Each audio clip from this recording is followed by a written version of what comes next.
Now, if you guys have not seen the interviews with Jameis Winston, he is a very, very funny guy, right? He is a very charismatic guy, a very likable guy, and doesn't seem like a guy that would steal some crab legs, right? But Josh Jacobs was out there on opening night for the Super Bowl, which now they're calling it, and was asking some very, very good questions.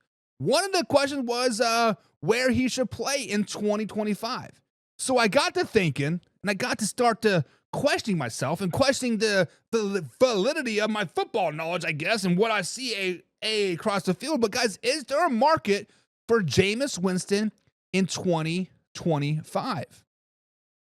Guys, since 2019 being released / traded from the Tampa Bay Bucks, I don't remember if he got traded or cut, but Winston has been that bridge gap quarterback. In 2019, though, for the Tampa Bay Buccaneers, he did throw for 5,109 yards. He did throw for 33 touchdowns. Man, 5,000 yards, 30-plus touchdowns. That man's balling, right? But he also had 30 interceptions. That's what Jameis Winston is known for. Putting up big numbers, putting up big tutties, but also turning the ball over a lot. After that season, he was a backup for the Saints for 4 seasons before going to the Browns. Now, last season for the Cleveland Browns in 2024, he did start 12 games. He threw for 2,121 yards and 13 touchdowns. Not too bad for 12 games, right? But guess what? He averaged an interception a game. He had 12 interceptions. So 13 touchdowns to 12 interceptions. That's Jameis Winston's MO. 1-to-1. 1 touchdown, 1 interception. In his career, including the 5 years that he was a starter with the Tampa Bay Buccaneers, 4 years with the Saints, and then last year with the Browns, he averages 230 yards per game, 15 touchdowns per season to 11 interceptions. A 1-to-1 ratio is not very good. Now, there are a lot of teams out there that need quarterbacks. The Titans need a quarterback. The Raiders need a quarterback. The Colts need a quarterback. The New York Football Giants need a quarterback. Hell, maybe the New York Giants or Jets need a quarterback. Maybe, just maybe, the Cleveland Browns.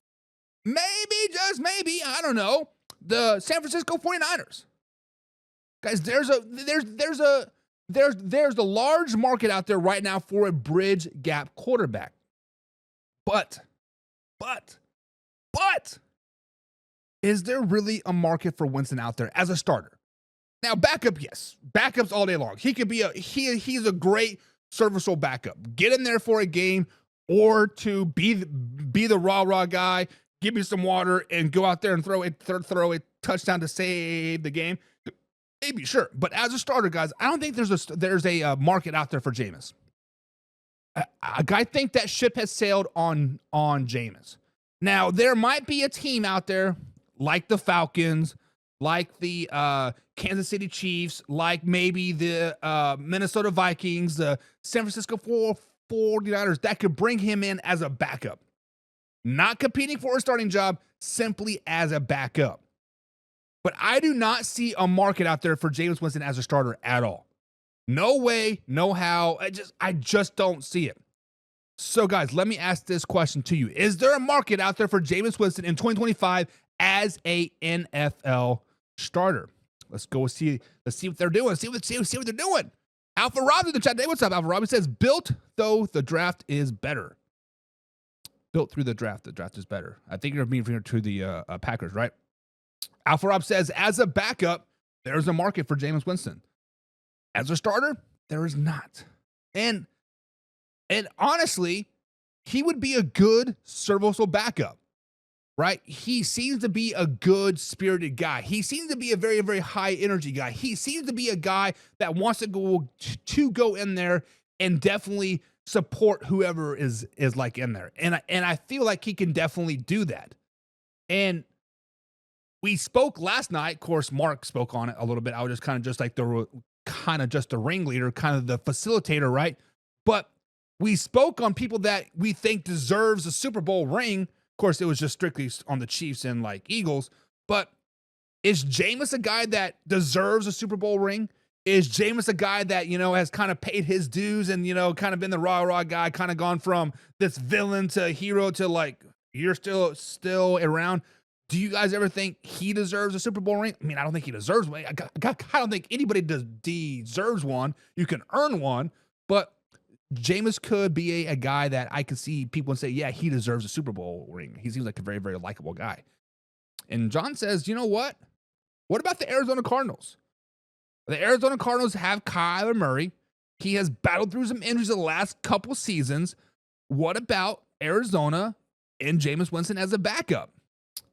And John, the Arizona Cardinals really weren't on my radar because they have a backup.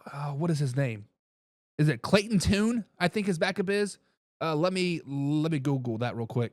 Yeah, so they just picked up a quarterback in 2 years ago's draft, John, from Houston, Clayton Tune.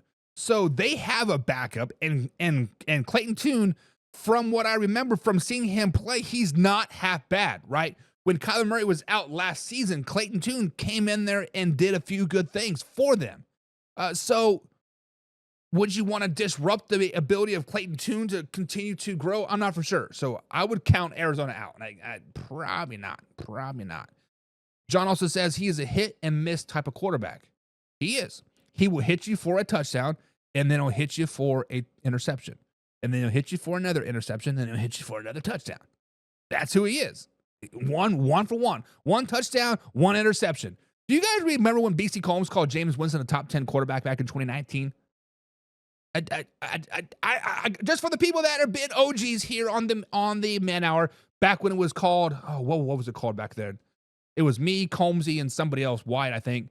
What was it called? I don't even remember what that show was called. But Combs was like, Jameis Winston's a top 10 quarterback.